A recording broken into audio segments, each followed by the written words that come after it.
ovčko podarili.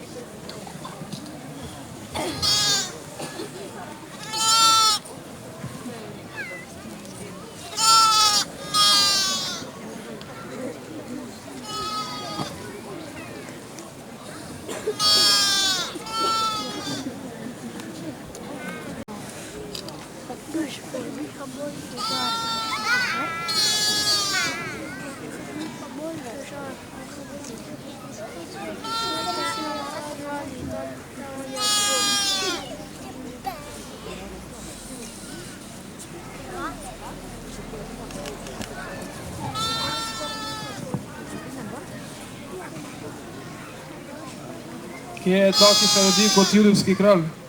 Namreč, sedili smo v zvezdi in smo prišli do sem. Prišli smo se mu pokloniti. Je kdo tu, da za darove jutrove zemlje ga trije kralji počaste? Kadilo, mire in zlato, hvaležno damo od srca. Jaz sem tu in moja družina. Pravkar se mi je rodil sin.